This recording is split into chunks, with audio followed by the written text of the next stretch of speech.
السلام علیکم ورحمۃ اللہ وبرکاتہ۔ حامدا و مصلیا اما بعد۔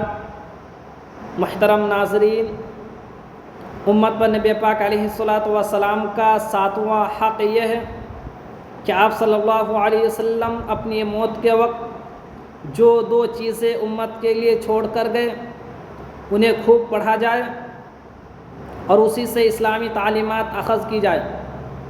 نبی پاک علیہ الصلاۃ والسلام نے ارشاد فرمایا، ترکت فیکم امرین لن تضلوا بعدہما کتاب اللہ وسنتی ولن یتفرقا حتی یرد علی الحوض۔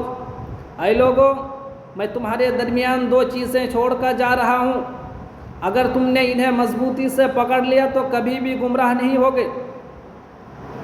ایک ہے کتاب اللہ، اللہ تعالیٰ کی کتاب یعنی قرآن مجید، اور دوسری میری سنت یعنی حدیث۔ یہ دونوں آپس میں کبھی جدا نہیں ہوں گی یہاں تک کہ میرے پاس حوض پر آئیں گی۔ اسی لیے ہر ایک شخص پر واجب ہے، ضروری ہے کہ وہ دین کے احکام قرآن و حدیث سے حاصل کرے، قرآن و حدیث سے اخذ کرے۔ اس سے وہ گمراہی سے بچتا رہے گا اور صراط مستقیم پر چلتا رہے گا۔ آخر میں رب العالمین سے دعا ہے کہ بار الہ تو کہنے سننے سے زیادہ عمل کی توفیق دے۔ وآخر دعوانا ان الحمد للہ رب العالمین، والسلام علیکم ورحمۃ اللہ وبرکاتہ۔